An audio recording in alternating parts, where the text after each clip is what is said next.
Muchísimas gracias y de nuevo quiero reiterar las palabras que dijo Randy antes de empezar esta sesión sobre la crisis venezolana, el agradecimiento y destacar la capacidad técnica que ha tenido el Estado colombiano en responder a una crisis de esta magnitud de 1.4 millones de migrantes. Es algo que nosotros que vivimos en Nueva York, estoy en Washington, no se le escapa a los órganos internacionales la capacidad de respuesta que ha tenido Colombia y la generosidad del pueblo colombiano. Así que quería empezar con ese agradecimiento y por supuesto darle la bienvenida al embajador Kevin Whitaker, embajador de Estados Unidos en Colombia, y al exministro y embajador Fernando Cepeda. Lamentablemente Julio Borges no nos pudo acompañar el día de hoy, insistimos, pero por cuestiones de agenda no pudo. Así que vamos a hacer 15 minutos, empezará el embajador, luego el exministro Cepeda y luego si queda un poco de tiempo haremos unas preguntas de follow-up sobre lo que dicen en su presentación.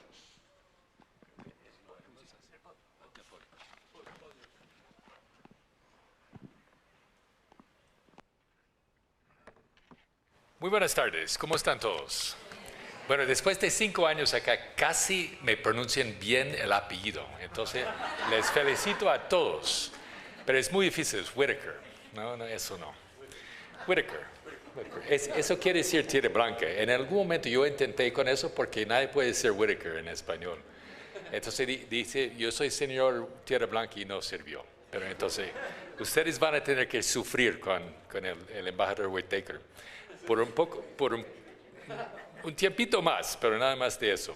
Mire, es un gran placer estar, doctor Clavijo, señor Melzi, señor Zubillaga, embajador Cepeda, aparentemente es embajador también. Entonces, tenemos 2 ilustres embajadores, qué rico, ¿no? Es para mí un gran placer estar con ustedes también, damas y caballeros. Entonces, voy a hablar un poco acerca de la perspectiva de Estados Unidos, acerca de las políticas económicas de la administración del presidente Duque, algo acerca de Venezuela y nuestra percepción de eso, y finalmente algo acerca del proceso de paz y el acuerdo de paz, de que quise hacer referencia a eso. Ahora, las políticas económicas del presidente Duque son muy atractivas para las compañías norteamericanas. Hemos visto un flujo de compañías norteamericanas muy interesado en ver cómo pueden ellos hacer negocio acá. El año pasado recibimos en Foreign Direct Investment unos 2,5 millones de dólares, lo que fue la cantidad más grande por cualquier país y el monto más grande en los últimos 5 años para Estados Unidos. Y obviamente en términos del stock de Foreign Direct Investment, son nosotros que tenemos la posición número 1 de eso. En lo de petróleo, de carbón, de producción de electricidad, de agrobusiness, hay mucho interés por parte de las compañías norteamericanas. Ven ellos muchas oportunidades acá y obviamente están atraídos por el hecho de que hay una muy buena gestión macroeconómica en Colombia desde hace mucho tiempo. Hay que notar también de que tenemos una alianza con Colombia. Colombia, como siempre digo, es el socio que tenemos que tiene la más voluntad y más capacidad. En la región yo he dedicado mi carrera a trabajar en América Latina. Hay una cantidad de países con mucha capacidad y poca voluntad de trabajar con nosotros. Hay otros países con mucha voluntad y poca capacidad. La verdad es que el único país donde hay mucha voluntad y mucha capacidad se llama Colombia. Y por eso ustedes son nuestro aliado principal en la región. Ahora, a Venezuela. Supongo que es posible que otros en el pasado, en esta conferencia, hayan citado las cifras acerca de qué está pasando allí. Muy brevemente, eso fue un mercado muy importante para Colombia en el pasado. Cuando yo estuve el ministro consejero en la embajada en Caracas hace 11 años, el two-way trade entre los dos países era 7 mil millones de dólares. De eso, 6 billones de dólares de Colombia exportando a Venezuela. Eso fue 2007. En 2013 Venezuela había descendido al séptimo mercado más importante para Colombia.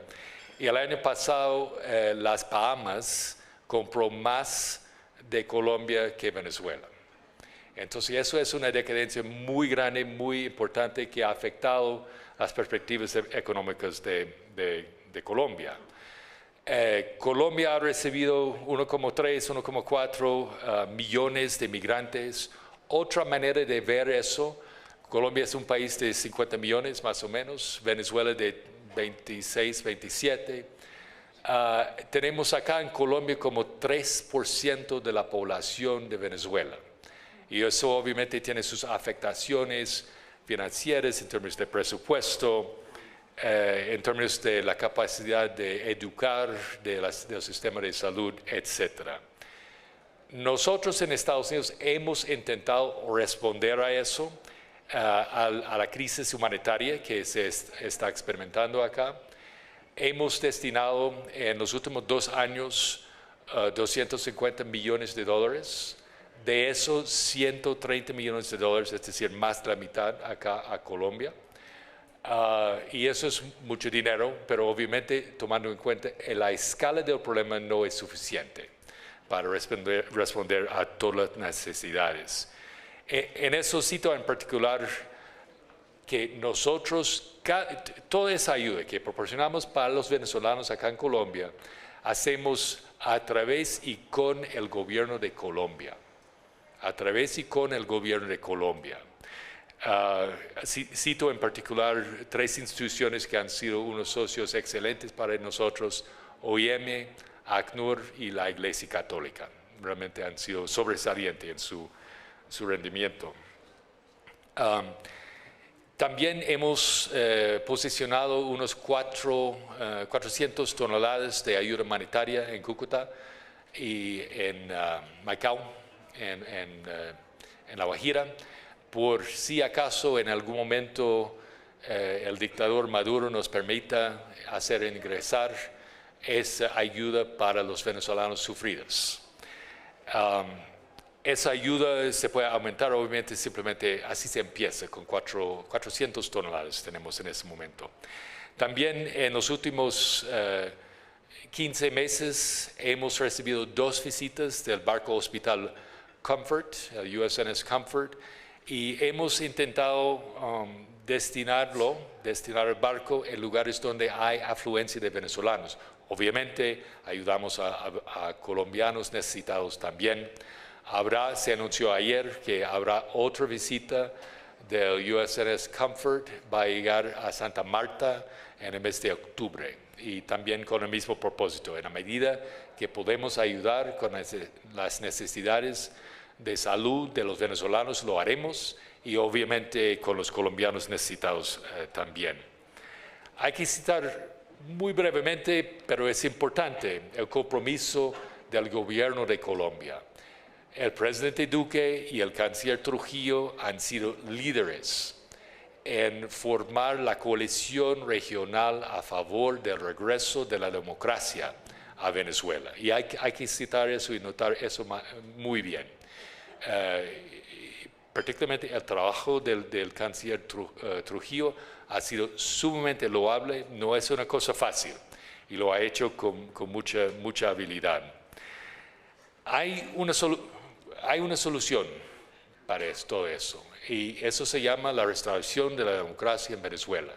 Condición necesaria para eso es la salida del dictador Maduro. Ya es tiempo para que él salga y que tenemos unas elecciones libres, verificadas por instituciones internacionales para asegurar lo fiable de las elecciones.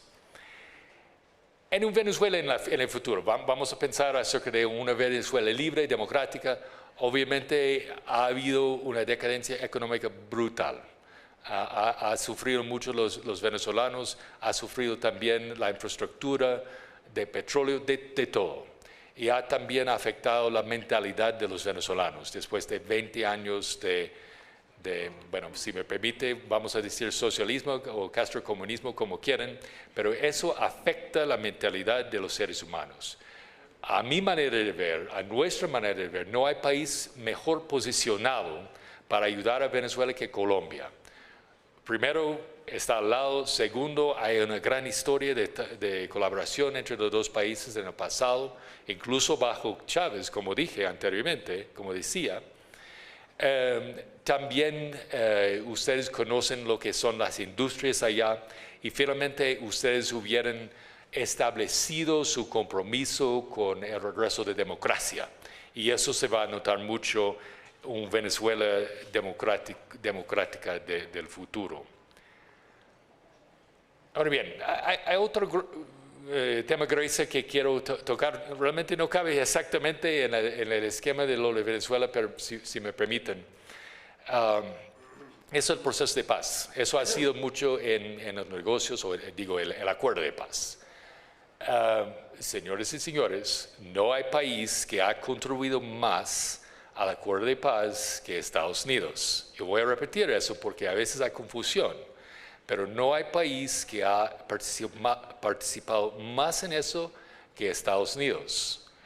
Desde el 2016, nosotros hemos proporcionado unos $1.000 millones a Colombia, más que nada destinado a la geografía de conflicto, es decir, las zonas más afectadas por la ecuación de la FARC, de las guerrillas, de cocaína, etc.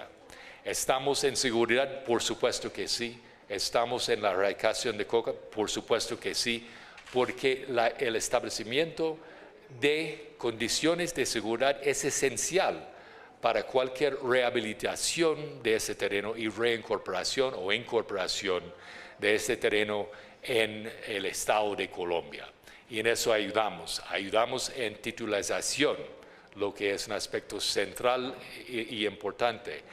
Trabajamos también en lo de infraestructura, de vías campesinas, vías terciarias, lo que son también muy importantes.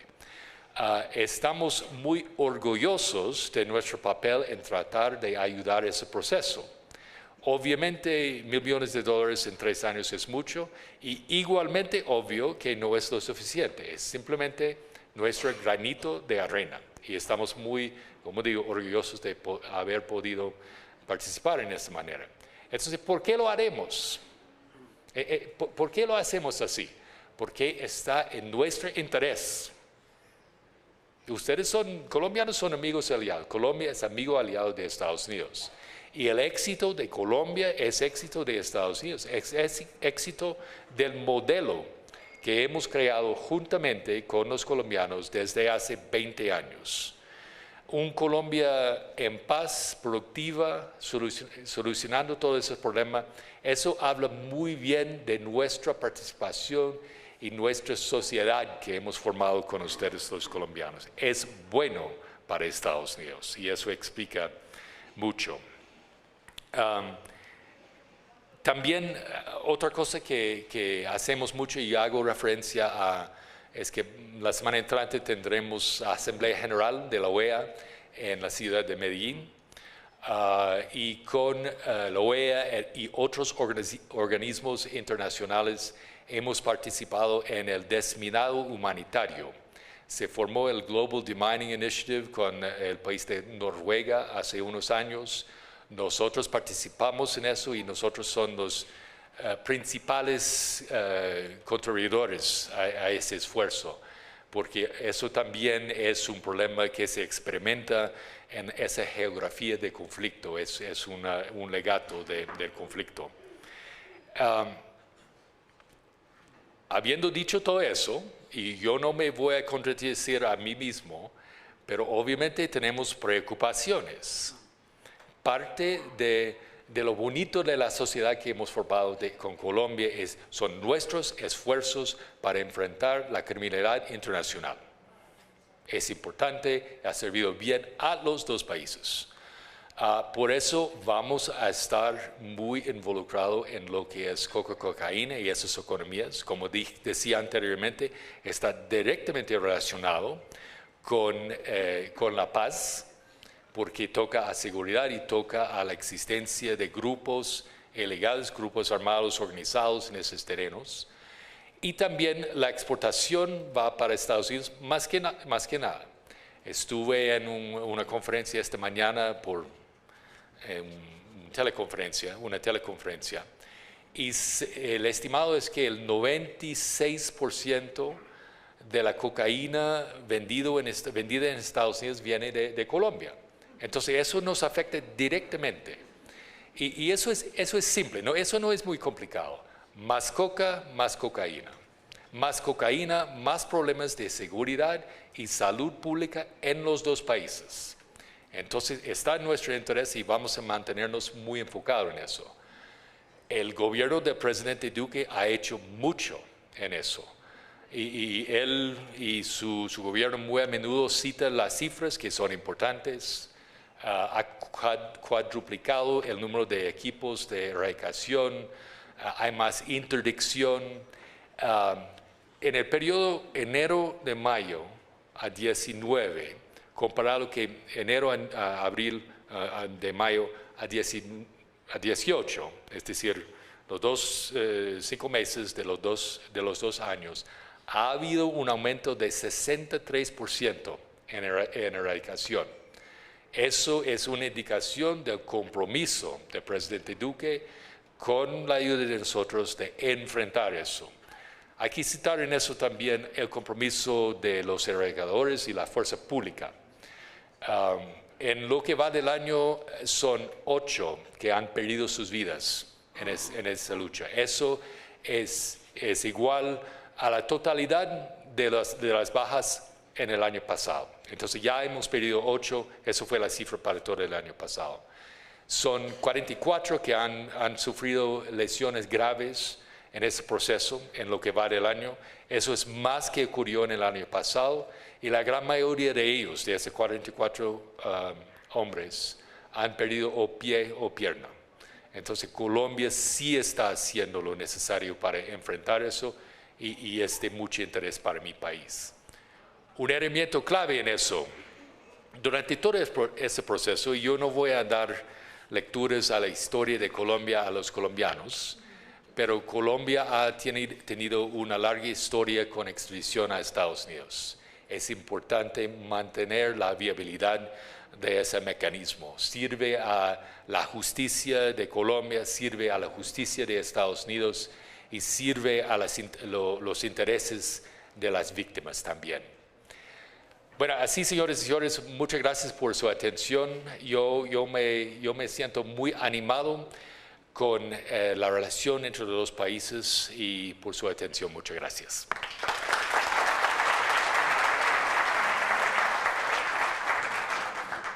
Muchísimas gracias, embajador.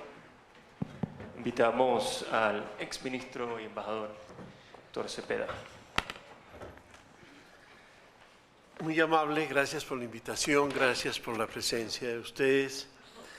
Yo iba a proyectar solamente una carátula de la revista Semana, no sé si está lista ya, porque ¿ya se puede ver? Bueno, porque me parece que, como estamos hablando de gobernabilidad, dice mucho, dice tanto que prácticamente descalifica lo que he enseñado durante más de 50 años en una sola carátula. Es decir, si ustedes leen lo que dice esta carátula de Semana, es referida al presidente Duque, ¿se puede gobernar así de solo? Estamos hablando de gobernabilidad. El presidente hoy no cuenta con el Congreso ni con las Cortes. O sea, no cuenta ni con el poder legislativo ni con el poder judicial.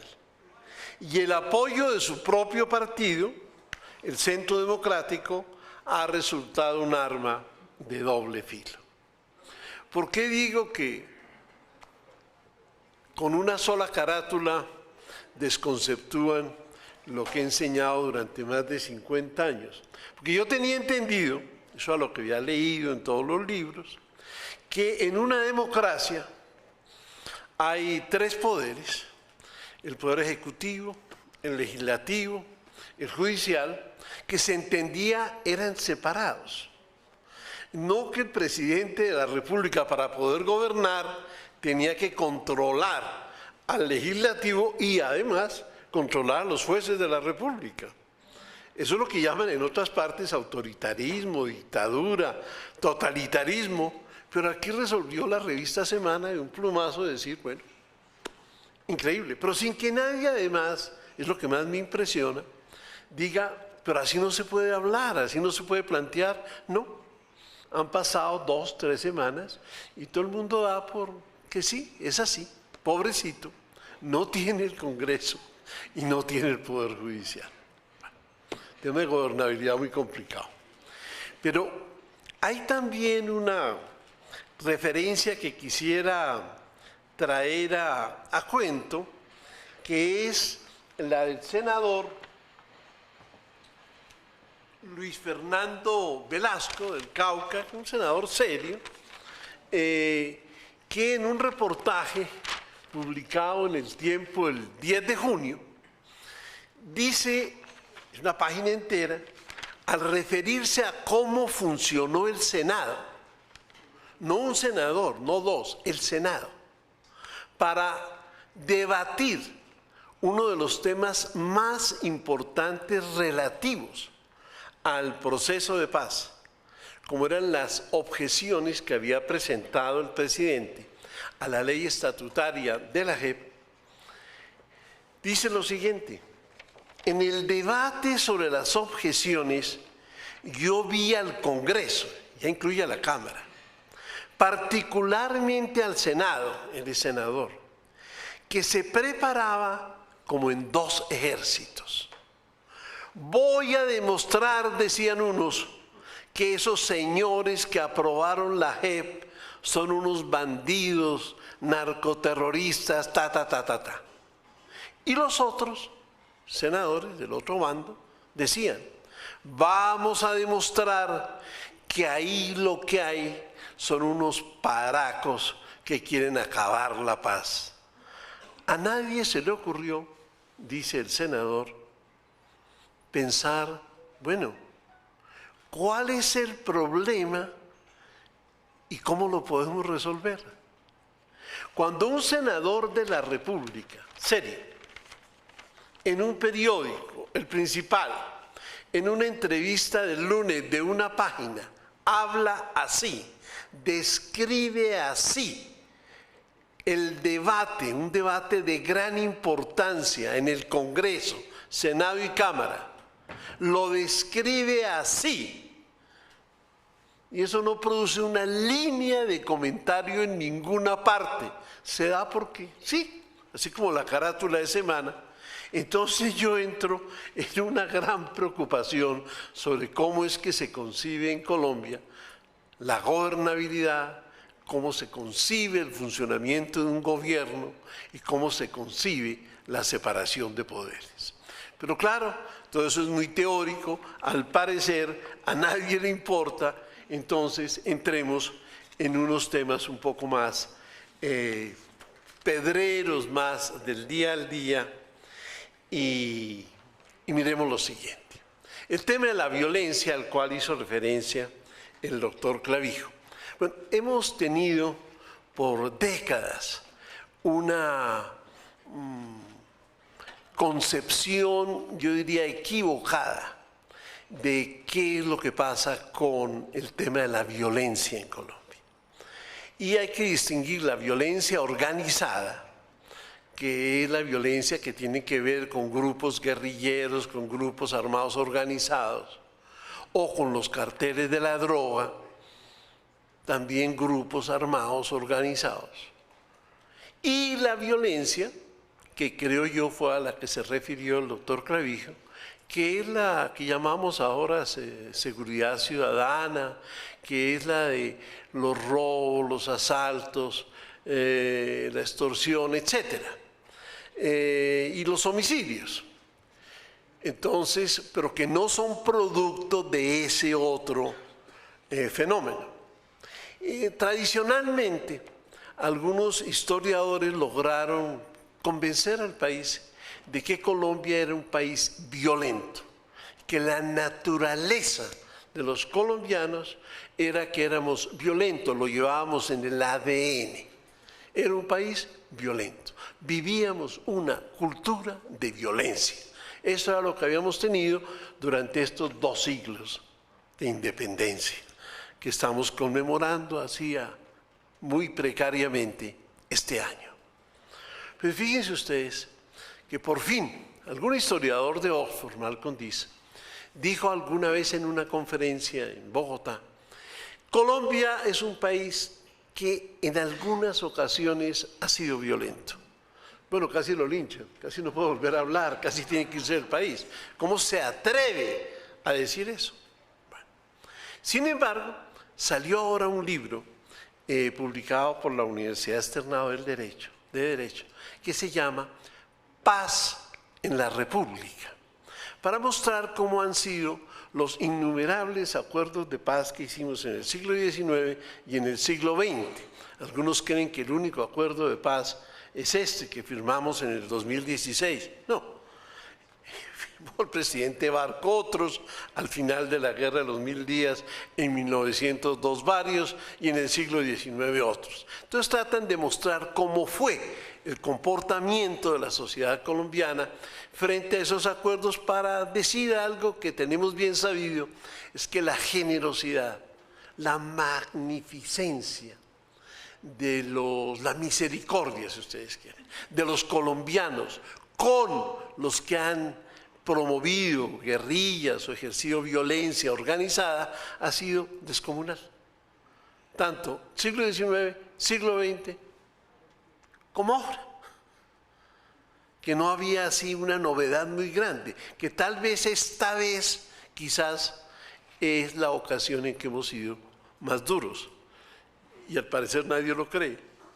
Entonces, voy a leer solamente una frase de ese libro que me parece muy pertinente.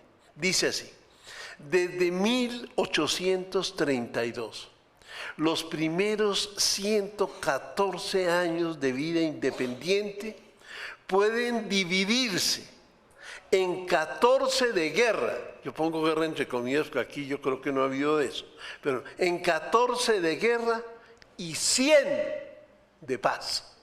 O sea que es todo lo contrario de lo que transmitieron con algún éxito, con mucho éxito, algunos historiadores antes de la publicación de este libro, ya con cifras y estudios de lo que ocurrió en cada ocasión.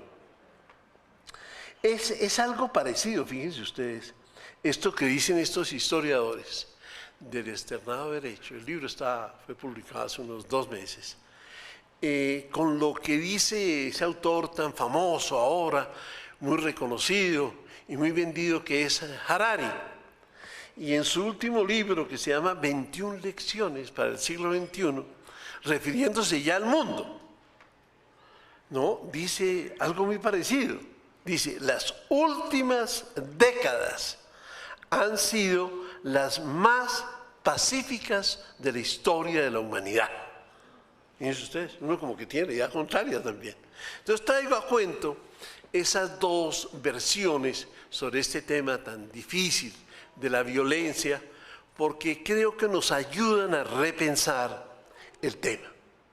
Pero permítanme pasar al tema de la gobernabilidad en Colombia y su significado y sus implicaciones.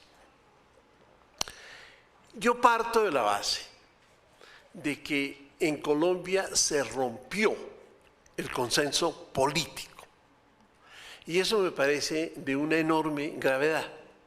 Parte de mi perplejidad en este seminario, desde el comienzo he estado siguiéndolo con mucho cuidado, ha sido el de observar que la ruptura del consenso político, algo que se considera fundamental en cualquier sociedad civilizada, parece no haber tenido ningún efecto sobre la situación económica. Como que política y economía no tienen nada que ver, cosa que me cuesta mucho trabajo entender.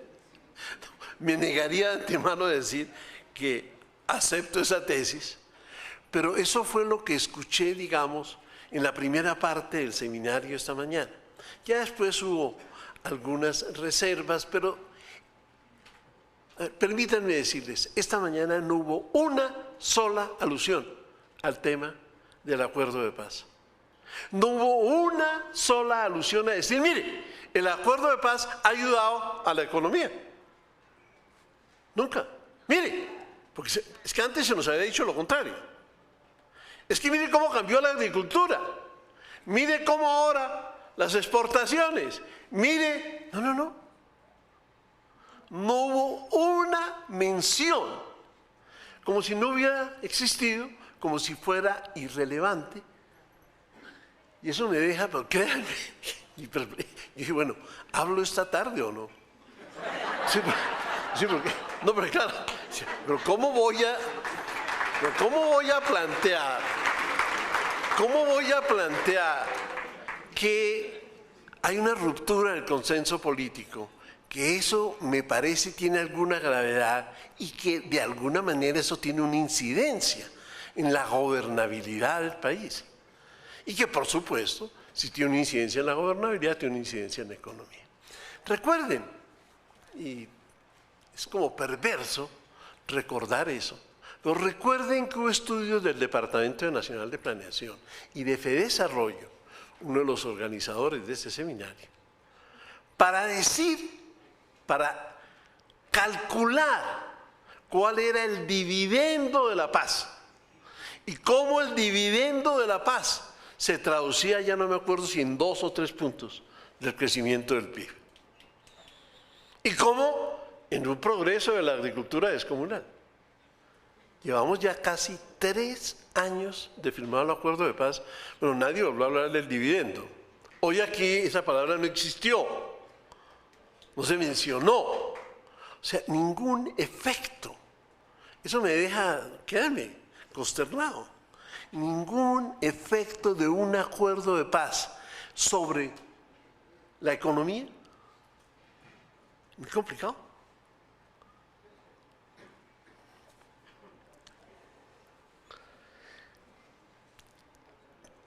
Quiero traer a colación una breve reflexión sobre la implicación de que Colombia sea una democracia, como lo hemos sido durante 200 años, con dificultades, problemas, falencias, pero si ha habido un país en América Latina con una tradición democrática de 200 años, es Colombia. Entonces, claro, el tema viene al caso porque uno dice, bueno, a ver, hubo un gobierno de 8 años, del presidente Santos, que promovió un proceso de paz y con base en lo que un mandato que entendió que tenía, logró unos acuerdos.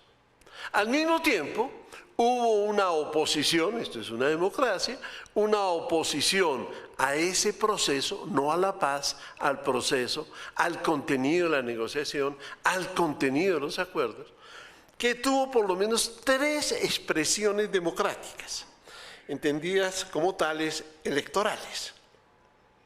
La de la primera vuelta en el 2014, en la cual el candidato que llevaba la bandera de la crítica al contenido del acuerdo, Oscar Iván Zuluaga, ganó. Luego perdió en la segunda vuelta. Pero hay una expresión de, mire, aquí hay un desacuerdo, aquí hay un problema. Estamos en una democracia. Luego vino un plebiscito en octubre del 2016, en el cual el no ganó, sí, por un margen pequeño, pero ganó. En democracia se gana con cualquier margen, 1, 2, 3, 1 millón. Ganó. Otra expresión democrática. Aunque reconozco, no se dice, pero reconozco y es bueno decirlo, que sumados el sí y el no, era una cifra precaria. 18 el sí, 18 el no, son 36% del potencial electoral. Un acuerdo de paz, aún aprobado con el sí y el no, digamos que los dos eran para aprobarlo, es una vergüenza que se apruebe con el 36%. Bueno, se aprobó, se negó con el 18. Bueno, eso es muy precario, señores. Para un acuerdo de paz, por favor. Bueno, dejamos eso así, pasito, entre paréntesis, que no se sepa mucho. Démoslo ahí. Y luego viene la elección presidencial. Y en la elección presidencial, el partido, el candidato que había promovido, había participado activamente en la crítica al contenido de los acuerdos, gana. Entonces uno dice, bueno, ¿tiene eso algún significado? ¿Puede en una democracia ese gobierno, ese partido sugerir algunas precisiones, modificaciones, ¿no?, a un acuerdo? No hablo de decir acuerdo no hablo de decir olvídense del acuerdo, cancelen el acuerdo porque yo gané, no. Unas precisiones, unas pequeñas modificaciones. No se puede. Pero ¿es una democracia o no es una democracia? Se gana con unas tesis para no poder implementarlas de ninguna manera, ni siquiera mínimamente. Bueno, ahí está, traigo eso a colación, porque ahí está la ruptura del consenso político. El consenso político se rompe en torno del acuerdo de paz. Y claro, eso es lo que usted tiene en esa descripción tan dramática que hace el senador de cómo funciona el Congreso. Funciona con dos grupos enfrentados como dos batallones, con unas tesis absurdas, radicales, extremistas, descalificadoras del uno y del otro. Pues así no se puede trabajar en una democracia. ¿Cómo? Pero ¿cómo se puede gobernar así? Ahora, si eso ha tenido incidencia, sí o no. Porque claro, estamos en presencia de un gobierno que no tiene mayorías en el Congreso. Entonces, hablamos de una ley de financiamiento. Se habló de una ley de financiamiento, en general muy positivamente, hasta donde yo alcancé a entender. Bueno, entonces no se requieren mayorías para gobernar. ¿Habría sido mejor con mayorías? ¿Habría sido mejor con consenso y no con esta ruptura del consenso? Es muy raro. Así podríamos hablar también del plan de desarrollo. Nos salvamos de esta ley que le iba a otorgar el 20% del manejo de la inversión a los congresistas. Alcanzó a ser aprobada en 7 debates, le faltó uno. Es decir, ¿en qué estamos? Es decir, ¿qué tipo de gobernabilidad tenemos? ¿Es suficiente? ¿Es la que queremos? ¿Sería mejor la economía si no tuviéramos esa ruptura del consenso político? Esa ruptura del consenso político la vamos a notar y veremos qué consecuencias tiene en las elecciones de octubre. Y las elecciones de octubre van a comenzar a determinar las presidenciales del 22. Y estamos a nada, a 6 meses de eso. Parece que no nos concierne tampoco, ¿no? Pero bueno, pero por favor, si no es cualquier cosa. Porque sería una situación muy paradójica la de contar con una excelente macroeconomía que ha sido, digamos, la tradición colombiana por décadas y lo que la ha hecho muy respetable, y al mismo tiempo una ausencia de gobernabilidad, como una gobernabilidad sectorial y una ingobernabilidad en lo demás.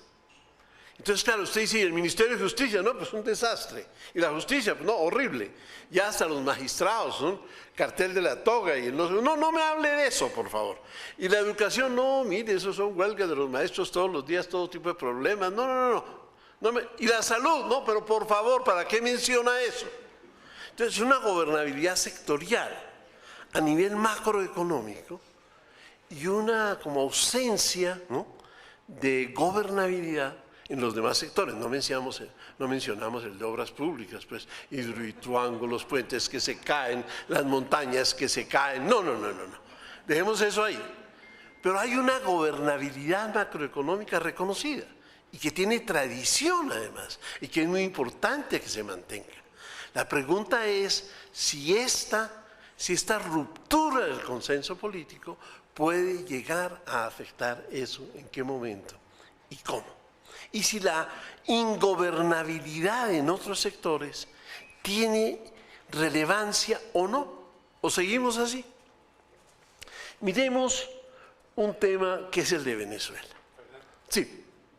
Bueno, voy a correr con lo de Venezuela muy bien. Mire. Lo de Venezuela es muy grave, porque yo la comparo permanentemente con Cuba. Primero yo digo que Venezuela no es Venezuela. Venezuela es Cuba, Nicaragua, Bolivia, Rusia, Irak, China. A ver, Hezbollah. No digamos más cosas sobre eso. Bueno. El ELN, las malísimamente llamadas disidencias de las FARC, que pueden estar llegando según unos a 3.000 guerrilleros. El ELN están allá y están los pelusos también, lo que quedó del EPL. ¿Qué hacen? ¿De qué viven? ¿Para qué están? ¿Para dónde miran? Esto es muy complicado, señores. Es que ya, digamos, hubo momentos en el gobierno de Chávez en que él buscó que se declarara la beligerancia de los grupos guerrilleros en Colombia, o sea, se les hiciera un reconocimiento político como legítimos por países europeos y latinoamericanos. Hubo una connivencia de ministros y tal con las guerrillas colombianas. Y claro, después vino la cooperación para el proceso de paz. Cuando se hizo el acuerdo de Estados Unidos con Cuba, yo celebré muchísimo porque dije, carambas, rompieron ese eje Cuba-Venezuela frente a Colombia. Pero ahora que se han dañado, otra vez mis preocupaciones son muy grandes. Entonces, no solamente esa protección y esa presencia ya, piensen en términos de armas, en términos de mil cosas, de recursos. Nunca se rectificó al The Economist que las FARC tenían un tesoro de 10.3 mil millones de dólares, más de 10.000 millones de dólares. El funcionario que dio los datos, que era Suárez de la UIAF, renunció y se fue, pero jamás se rectificó. Si alguien conoce la rectificación, le agradecería. Luego está ya el cartel de los soles, o sea, el cartel, los militares, no fuerzas militares y de policía, que son los que están involucrados en el negocio de la venta, del tránsito, ¿no?, de la cocaína colombiana. Como dijo muy bien el embajador, pues es la que invade, la que controla realmente el consumo en los Estados Unidos y en otras partes del mundo. Está el tema del lavado de dinero. Algunas personas que conocen el tema económico me dicen, mire, deje de hablar de este y otros problemas, la corrupción, aquí, lo otro. No, el problema más grave que tiene Colombia es el de lavado de dinero. Pues nadie habla de eso. Y en el tema del lavado de dinero está, sin duda, Venezuela. Está el tema de todos los contrabandos, contrabando de mujeres, de niños, de órganos, de sustancias nucleares. Ustedes me dicen. En Pembroke College, en la Universidad de Oxford, hay un programa que se llama The New Character of War, el nuevo carácter de la guerra, que dirige una profesora británico-alemana, que se llama Annette Idler, que ha estudiado la frontera colombo-venezolana durante 10 años como parte de ese nuevo concepto de la guerra. ISIS, la frontera colombo-venezolana, la frontera colombo-ecuatoriana, vamos con la de Urabá con Panamá y la del Pacífico. Muy parecidas todas, con unos problemas descomunales. Y está el tema de la migración, que todos han mencionado.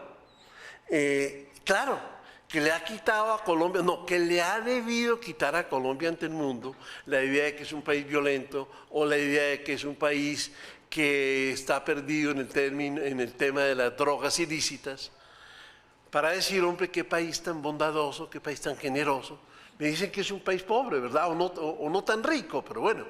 Y atienden más de 1 millón y les dan cosas y les dan educación y salud y los protegen. Caramba, qué país, qué maravilla que en el mundo haya alguien así. No, mientras tanto, lo que hay son informes de uno y otro periódico en Estados Unidos, en España, por aquí, por allá, para decir que no, que estamos con los falsos positivos, que estamos matando, ¿no? Los militares están matando campesinos, ¿no? O exguerrilleros. Bueno, ¿y esto qué es? Y la bondad y la generosidad de Colombia como que pasa desapercibida. Bueno, voy a terminar. Simplemente para decir que en el caso de Venezuela, un país rico, de los más ricos, con recursos estratégicos, no lleva sino 20 años con este tema, no de una dictadura, yo creo que es un régimen criminal realmente, pero bueno, no, claro, si es que están involucrados en todos los negocios criminales, sino además, es decir, que no lleva sino 20 años, comparado con Cuba, una isla sin mayores recursos, de por Dios, lleva 60 a 90 millas de Estados Unidos. Entonces, la solución del problema de Venezuela, que tiene tantas implicaciones para la gobernabilidad, el orden público en Colombia, por favor. Muchas gracias.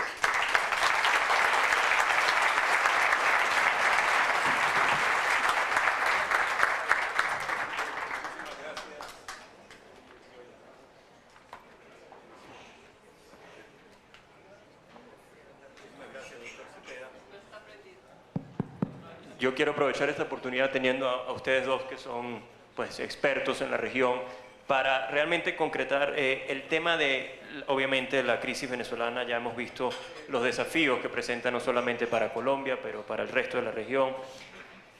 Embajador, empiezo con usted y luego, doctor Cepeda, me encantaría que usted también contribuya a la pregunta. Van 6 meses desde que Juan Guaidó asumió la presidencia interina. Los Estados Unidos ha desplegado una batería de sanciones económicas, quirúrgicas, individuales al Banco Central. Se ha creado una coalición de más de 50 países que apoyan una salida. Sin embargo, van 6 meses y el régimen de Maduro sigue en Miraflores con el control de facto del país.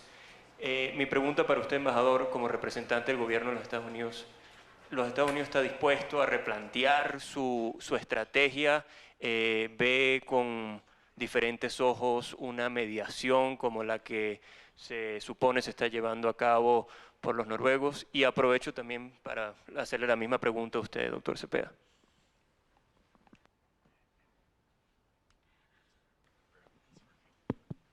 Sí, funciona. Bueno, muchas gracias por la pregunta. Es cierto lo que dice Guillermo. Nosotros tenemos un gran programa de sanciones.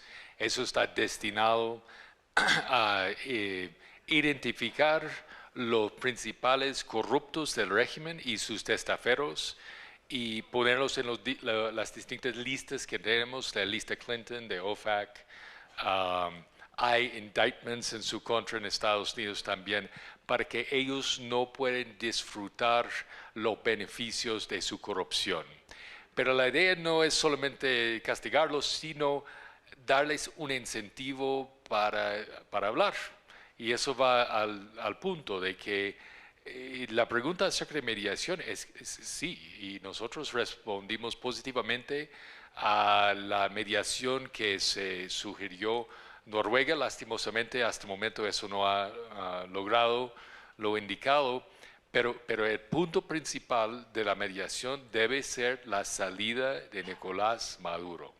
Eso es el empiezo, y desde allá se puede ir, y después de eso se van a necesitar las elecciones libres, lo que serán muy importantes, y obviamente después de 20 años de dictadura, eso no es un propósito simple. El padrón electoral está totalmente corrupto, hay muchos centenares de personas que están descalificados para lanzarse a la vida política, entonces eso tomará tiempo. Entonces sí estamos a favor de una mediación en base de eso. Un punto de eso, y aprecio mucho la pregunta porque yo creo que usted tiene toda la razón, hay un nivel de frustración que digamos por el hecho de que no se ha logrado hasta el momento el resultado buscado. A mi manera de ver, estamos hablando de una dictadura de 20 años, respaldado por la inteligencia de Cuba, respaldado por los militares de Rusia, respaldado por inteligencia y dinero de China. Esa dictadura no se va a caer al primer golpe. Hay que tener la paciencia estratégica para ir adelante con este programa y eso es lo que tenemos. Gracias. Mire, igualmente sorprendente es que Guaidó lleve 6 meses como presidente reconocido por 50 países. ¿Pero en qué país del mundo? Por favor. Oiga, un señor se asoma a la plaza pública, 50 países, y dice, sí señor, usted es el presidente, el señor sigue ahí. En una ocasión salió del territorio, volvió, no sabemos cómo, no, volvió, pero ¿en qué país del mundo pueden existir simultáneamente 2 presidentes?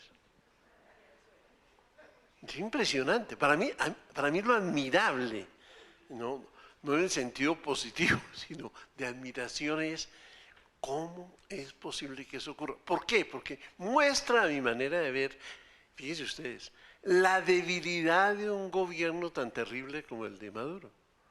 Porque si no puede impedir esa situación, entonces, a ver, es muy significativo. Y es mejor no decirlo tan duro, no sea que se le ocurra acabar con Guaidó, pero sí esa coexistencia es realmente muy impresionante. Ahora, esto sirve para recordar que cuando estos señores llegan al poder, como llegaron los Castro en Cuba, como llegó Ortega en Nicaragua, ahora Evo anda en las mismas, llegan no para ver si los quieren, no, llegan para quedarse y se quedan. Y además, fíjense ustedes, muchas veces llegan en contra de la corrupción, pero se mantienen, y así lo acaba de decir el señor embajador, gracias a la corrupción. Porque lo que mantiene el régimen de Maduro es la corrupción. Y por eso yo molesto mucho cada vez que voy a Estados Unidos y hacemos algunas reuniones con funcionarios del gobierno, el Tesoro, Justicia, etc. Molesto mucho y digo, ¿por qué no hacen públicas las cifras que ustedes confiscan o embargan o lo que sea de los funcionarios, altos funcionarios del gobierno venezolano? Porque que solo digan, bueno, los sancionamos económicamente, pero a ver, le congelaron 500 millones de dólares, 1.000, 2.000, ¿cuánto? Ahí donde yo veo que hay un problema, a no ser que siga mal informado y ya el gobierno americano esté diciendo casos concretos, es tanto. Claro. Muy brevemente respondo a eso. Sí, es cierto de que todas las cifras no hemos puesto en el mundo público, en parte porque algunas de estas personas tienen indictments en su contra. Y obviamente que hemos descubierto en otros casos aquí en Colombia, cuando hay un caso en proceso no se puede poner en el mundo político toda la evidencia, porque eso puede perjudicar el proceso judicial. Pero tomemos un ejemplo muy breve de Tarek al-Assami. Y Tarek al-Assami es un tipo muy listo, ¿no? Muy corrupto, muy listo. Nosotros hicimos una incautación de sus bienes a través de OFAC. Y en este caso eran, yo creo que 3 mansiones en Coral Gables, un G5, caras de lujo, un yate y cuentas bancarios en Estados Unidos. También por la primera vez el gobierno de Suecia nos colaboró. Entonces al final de cuentas, eso fue la incautación de OFAC más grande en la historia de OFAC. Más de $500 millones, más de 500 millones de dólares. Ahora bien, pensamos eso un poco. Tarek El-Aissami es muchas cosas, no es un estúpido. Entonces sabía de que ese dinero era vulnerable a la incautación. Entonces, eso medio billón era la parte que entendía que pudiera perder. Y eso se puede tomar en cuenta cuánto tiene. Bueno, yo creo que ya con eso nos toca sino agradecer la intervención del doctor Cepeda y el embajador Whitaker. Gracias por su tiempo. Gracias.